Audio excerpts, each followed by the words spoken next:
So quickly, right off the top of your head, can you think of a character out of a book that you've read that you loved or loved to hate? So in this video, I'll be going over 6 different ways that you can create iconic characters just like the ones out of the books that you read. And if you stick around to the end, I have actually created a pretty in-depth, comprehensive tool for you to use so that you can actually create those iconic characters that your readers will love or love to hate. So number 1, create a backstory. Now, this really does seem like pretty self-explanatory, but you can really go in depth and detail in this. Having a solid backstory already figured out before you even start writing can make your story a lot easier to write, and it drives your plot forward, okay? Things like traumatic events in people's lives or your characters' lives will shape their motivations. Things like family dynamics influence character traits and decision making.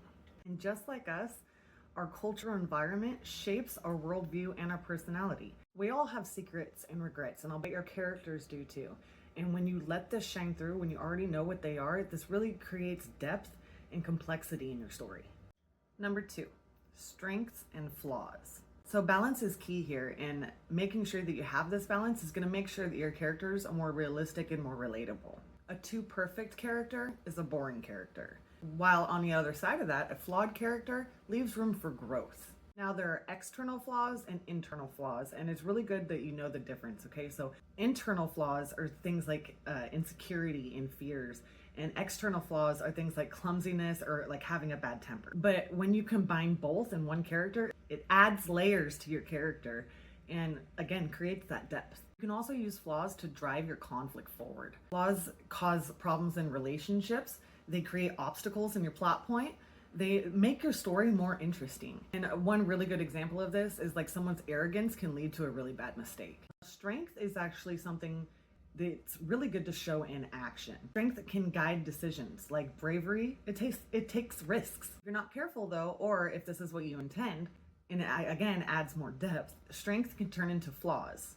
Now, what I mean by this, bravery can turn into recklessness, or determination can turn into stubbornness. And this is true for us, so why isn't it true for your character? Having your character more relatable like that is again gonna make them more realistic, and your characters are just gonna fall in love with them because they can put themselves in their shoes. So strength is also a good thing to show in relationships. Like, it really builds trust. Another good strength would be like having that humor in those tense situations. I would consider that a strength because you're bringing things down. I would say another good strength, another good angle is the underdog angle. It makes them root worthy. Like somebody who's physically weak but mentally strong when you're outsmarting the stronger opponent. Number 3, motivation and goals. Having a clear driving goal or desire really shapes the actions that your character is going to be doing. Like finding lost family, gaining respect, or like your character achieving their dream.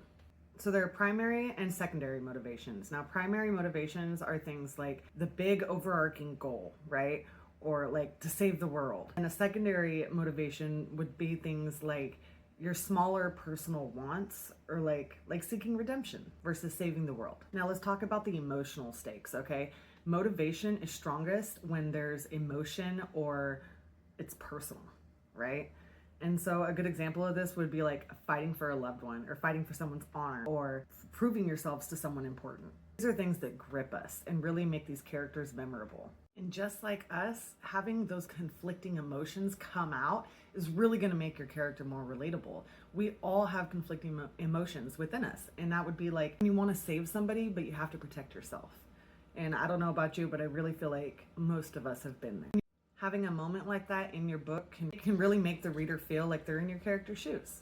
Now, motivations can also shape growth. Now, just like us, motivations can evolve, right? Our goals can change as we grow. A good example of this would be maybe someone is driven towards revenge, but towards the end, they are okay with seeking justice instead. Number 4, distinct voices. Now, everyone has their own unique way of talking, their own unique speech. Everyone is different, and so are your characters.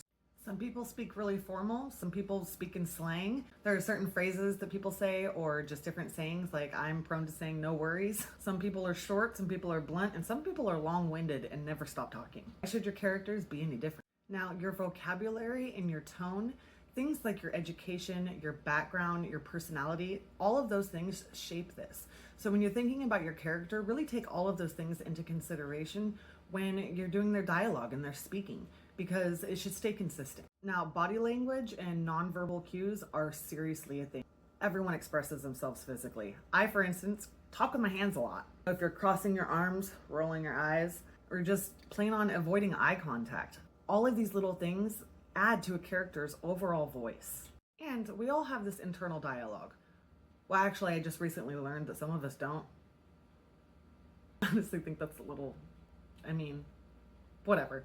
Your character's internal dialogue should match with their external. Now, a good example of this would be that somebody who's shy might have a really critical inner voice. You can also use voices as a plot tool because distinct voices reveal key information. A tone suddenly changing can hint at like deception or hidden emotions or hidden motivations. Number 5, character arcs. So I've identified 3 different character arcs. There are positive, negative, and flat. So positive character arcs are things like growths or when your character changes for the better. Negative character arcs are things like when your character declines or becomes more corrupt or they're losing hope. A flat character arc isn't a bad thing. It's usually done with like secondary characters. Now this is like when they stay the same, but maybe they change others or the world around them. So goals and change, right? So arcs are usually tied to goals or motivation. So there are also different stages of growth and your character should follow that progression. The initial starting point, this is your character's initial state. Then you got the challenge, right? So this is the event that pushes your character forward. Then comes your turning point. And this is usually a major event that pushes towards some sort of change. Then comes the resolution. This is where your character's growth is evident. When you're doing all these things and you're making sure that your arc creates that depth, it really makes your characters feel dynamic and your readers will connect. Use these arcs to guide your plot. Usually a growth or a decline is centered around a plot's major event. And remember, change influences decisions. Always, major plot points should always align with your character's arc, like a breaking point or a moment of realization. Number 6, relatability. So we all have these shared human emotions, right? There are universal emotions that your readers are going to connect with through your characters. So things like love, fear, insecurity, these are things that your readers can really identify with. And don't be afraid to show vulnerability. Failure or rejection makes characters more relatable and makes them feel more human. Showing this vulnerability will allow your readers to put themselves in the character's shoes, and that's what you want. You want your reader to really feel like they're there, like they can relate. We all have everyday motivations, right? Familiar motivations, underlying desires. These are things that readers understand. Things like wanting acceptance, wanting love, or wanting safety. Readers can connect to characters that make mistakes but show that they're trying to do better. Remember, it's not about being perfect, it's about being real. Thanks for watching this video, and if you stuck around this long, I really want to talk about this comprehensive tool that I built just for you guys when I was making this video. Making Iconic Characters, a character building guide, is a book that I designed just for you guys, and it really goes in depth, way more in depth into every section that we talked about here.